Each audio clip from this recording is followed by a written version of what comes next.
But my background, I would say, is simplistic. It's one of those things where you look at what I've done. Right, I was a veteran. I'm a small business owner. I've worked around the government for 25 years. I've watched so many of the things that the waste that we do. I'm a very fiscally conservative person. I would call myself a moderate in many ways, in many aspects. So my thought process always is that, as a veteran, I'm a patriot no matter what. I love this country. I serve my country. As a business owner, I look around and I think to myself, God, the taxes I pay in my small business.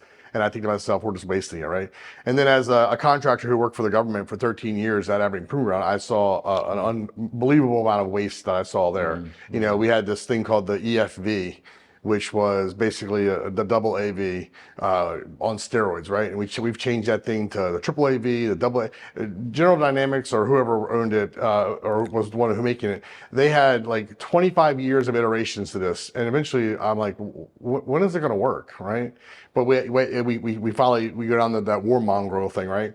So to me, I think that's my experience. Is the ability to be a regular patriot, veteran, son, father.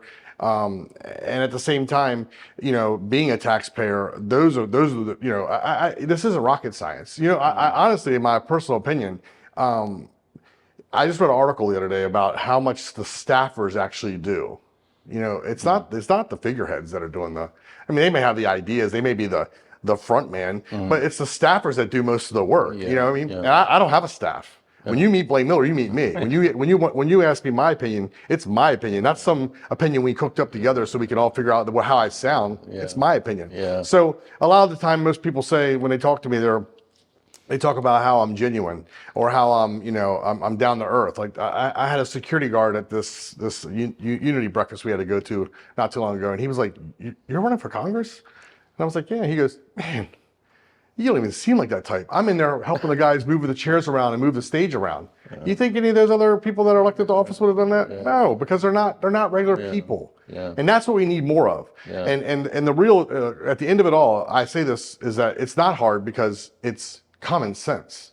Most of any legislation is common sense. This isn't like string math where we're doing like equations that run down a chalkboard. And I'm hoping that something doesn't fail because of it. Yeah. You know what I'm saying? It's just, I think you have to be a person. So I was raised in Havre de Grace, Maryland. Okay. I was born and raised there until I finished high school.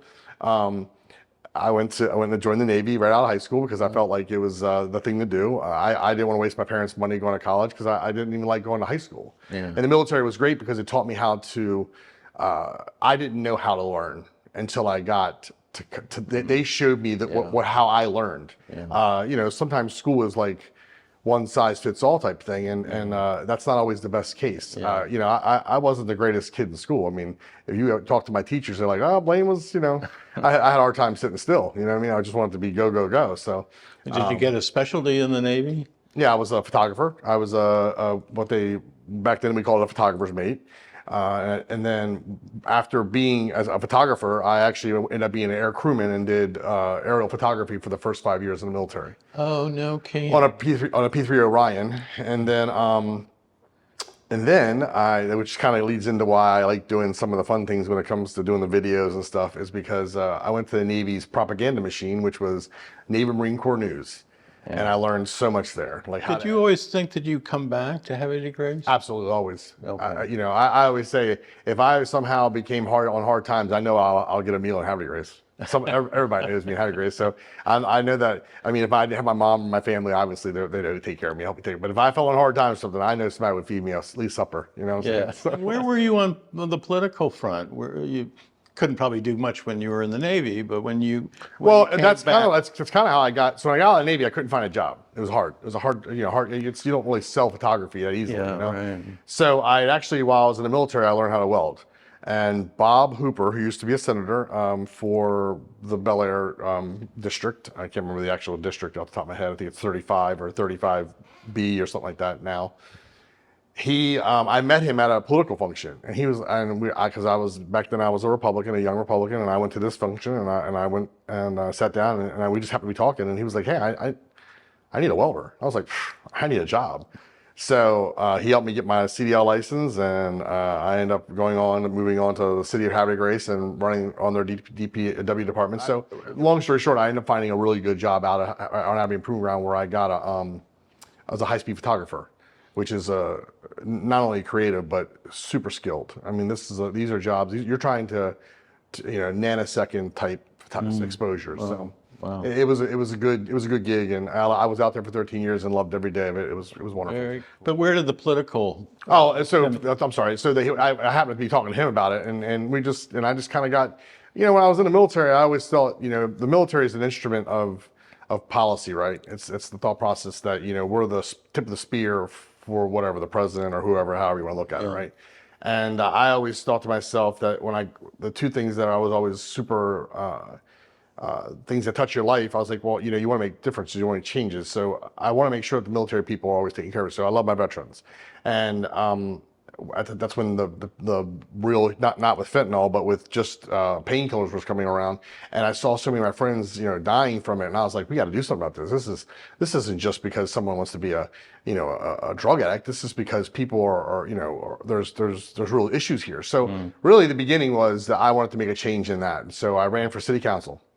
And the first election I ran against all incumbents. There was 3 positions, and five of the 6, me being the 6th, were all ex city councilmen. Oh. And I lost by 43 votes.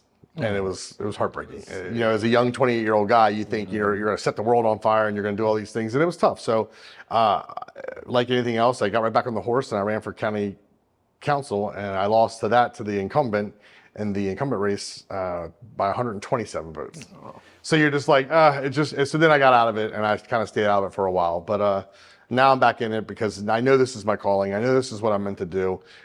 If nothing else, it's because I know people could talk to me. I know people have the ability. Sometimes these politicians, we think of them as like, almost like in the Britain times where they're kings and queens, or they're the elitists, and they're not. People forget that we don't work for them; they work for us. I used to be a Republican. I was a Republican for 20 years, and to me, like I said in the beginning, I've always been a moderate, regardless. I would either be a liberal, Republican, or a conservative Democrat. And the reason why I think for me the big switch was I switched 4 years ago, and the reason why I did was because, to me, it really comes down to two big issues. I have an aunt that's gay, and I love her more than this world. She's my hero.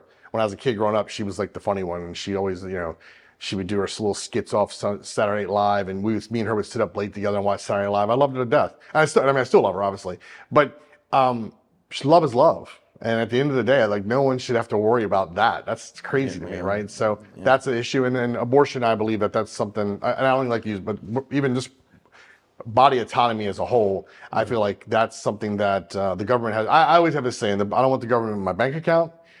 I don't want them in my bedroom, and I don't want them to tell me what to do with my body. Yeah. And that's simple.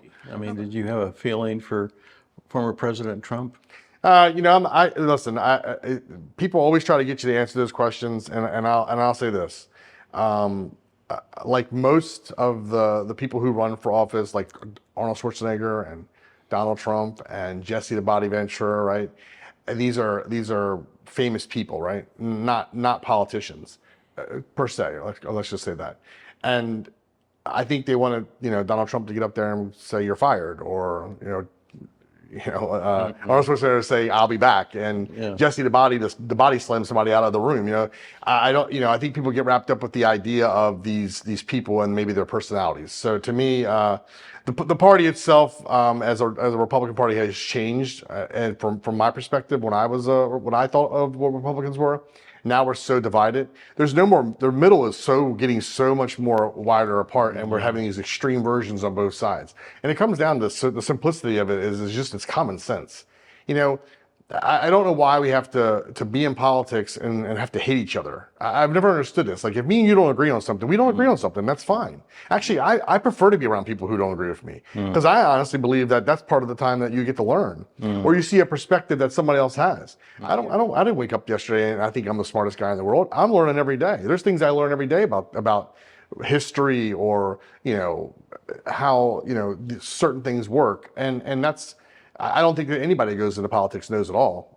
So I don't have a feeling towards President Trump. I'm not the kind of person that's going to sit here and get on him about it, because, you're for one, I'll be honest with you, you're going to drive a wedge between me and anybody who knows about this district knows that's 3-1, and I need Republicans and independents. And when I go to events and people are like, "Oh, well, this is a Democratic thing," I'm like, "Oh, or did you invite any Republicans?"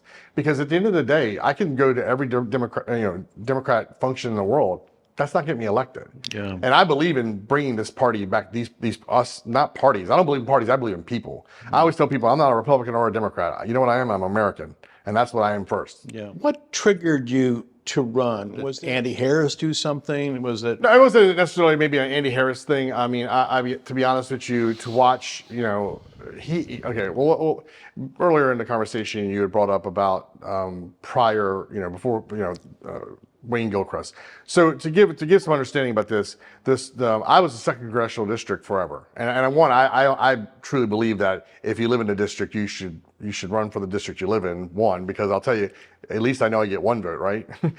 I can't even vote for myself if I live in the 2nd district and I run for the 1st, which amazed me when I learned that a couple years ago. I learned that.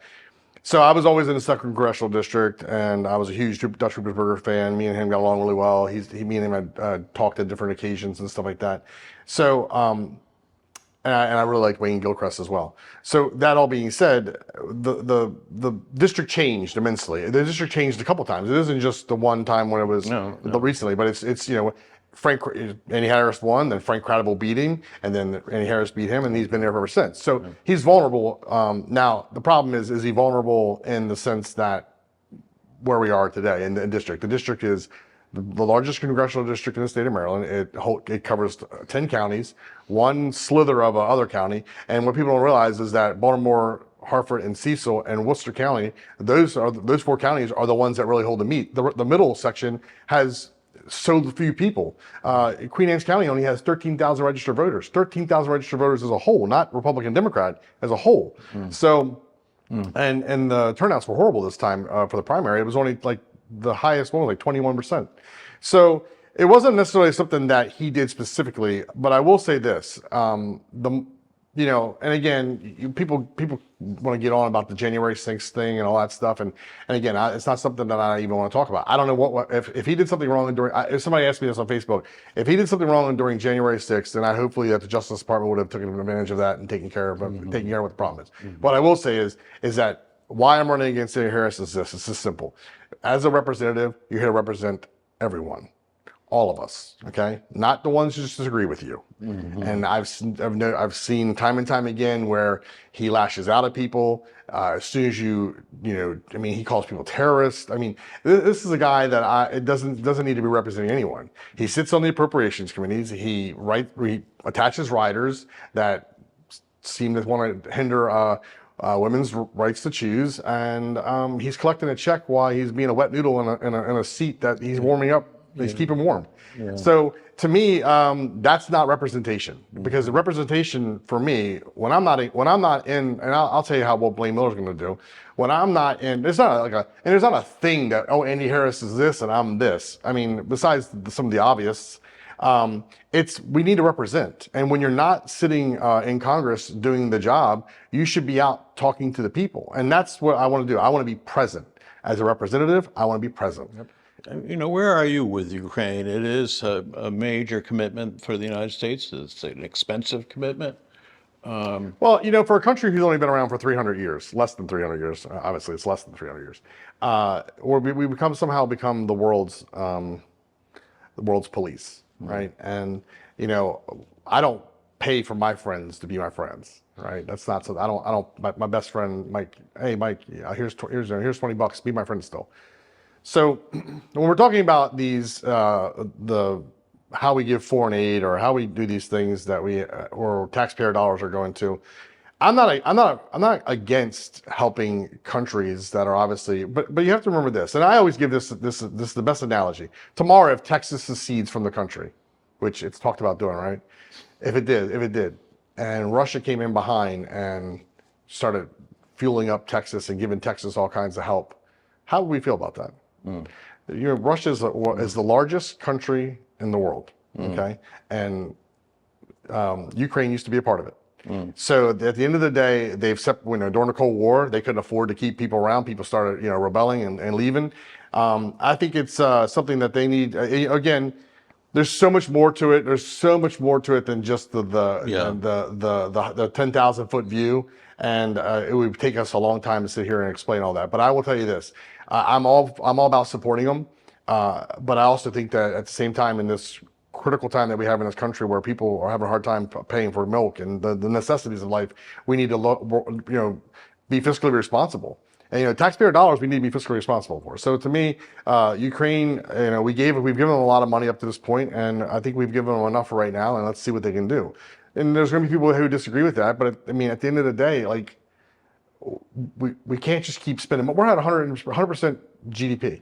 Yeah. We are maxed out our credit is horrible. We have got to get this under control. And I will tell people that I'm probably more fiscally conservative than Andy Harris, actually, because I know the ramifications that are coming. There's going to be a point to where we're weakened. And I could go down into a whole black hole of things that I think that's going on. But there's to give you the answer is I definitely support the idea of Ukraine, but I don't know that I would go as far as we've kept on going. And how about Israel? That's another tough one. That's a holy war that's been going on for the better part of. I mean, I definitely support. I definitely support Israel, but I will say this: I don't support terrorists. I can tell you that. And Hamas is a terrorist organization, no matter how you look at it. The people that are there are in a tough position. They live in a place that was been taken over by a terrorist organization, and Israel and America has let that happen. So now we have so many casualties, and we have to look at it from all perspectives. It isn't just about, it's hard for America to snub its nose at people and say things when you have to look at the fact that we went to war. After they keep calling this October 6th thing that happened in Israel their 9/11. They keep calling it that, and I don't like that terminology, but let's just play off that for a second. 9/11 happened. We went straight over to Afghanistan. We did what we had to do because the terrorist that blew up, that was responsible for the ideas of how that happened, was in Afghanistan. And then we turned around and we found WMDs and made it into the next war. And then we have a war that's going on for 20 plus years, right? Mm-hmm. We shouldn't probably be telling other countries what to do. I believe that this country is the greatest country in the world, and I think that for being a country that's less than 300 years, we have definitely have done some great things. We've cultivated the greatest art and some of the greatest economic systems ever, but we've lost our way. And what we're doing is that we're at a place right now where we are fiscally we're in a bad shape, and we're just so. And how about in terms of social issues, a woman's right to choose, for example? Well, that's first and foremost. I will say this: like I said in the beginning, I believe in body autonomy. So as I told you, I don't believe the government should tell anybody what to do with their body. I believe if I got cancer and I had a horrible outcome and I wanted to have assisted suicide, I would think that I should be allowed to do that, right? So, but to go back to, so I want to make that clear about body autonomy. But as for abortion, I don't think any man should be telling any woman what to do. It's a private thing between a doctor and his patient. It's a morality issue. It has nothing to do with what the government should be telling us can and can't do. What I do think though is, and it's a slippery slope, because once you start trying to shave off any version of it, or you start trying to it's like anything else. Once you start going down that slippery slope, then it's going to be taken away. And I don't think that women should be going back down to dark alleys getting abortions because the government says it's wrong. Again, it should not be politicized. I can't even imagine being a woman in a situation where I have to make that decision. And I'll tell you something else. A man has no choice in the matter anyway. Remember this. If I was to get a woman pregnant and she wanted an abortion, that's her choice. If she wanted to keep it, that's her choice. I have no choice at all. So why should I be telling a woman what to do in the first place? Again, it goes back to something that's a private medical procedure that's between a doctor and the patient. And at the end of the day, if a doctor doesn't want to do that, like you have these doctors that have all these morality qualms with it, then they shouldn't be the doctor doing that in the first place. They shouldn't be a part of that kind of doctor. So the inevitable question for every candidate, especially on the mid-shore, is what do you want to do for the Eastern Shore if you're elected? What are you hearing from people that maybe Representative Harris is not taking? Well, I mean, we could go with first and foremost. I mean, he's brought no money back to the Eastern Shore at all, right? I mean, none at all. Like we don't have any earmark money. We don't have any riders that help us. And not, again, from a fiscal standpoint, I'm not saying that's what we need to do. We definitely have a mass transit problem where we don't have the focus to get people here or get people moving around because it is so rural. Where in other places we have certain systems. I think it's the school system could use some type of incentives where we can keep the good teachers or attract good teachers. I think that's an issue. But again, remember too that this is rural for a reason, and you go messing with that too much.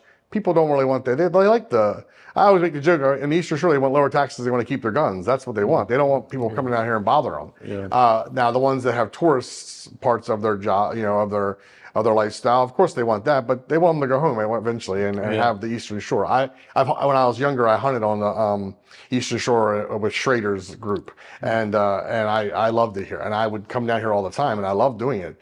But again, they want those people to go home. So I think those are the bigger items right now that I see. Again, some of the migrant work here has been an issue in the past.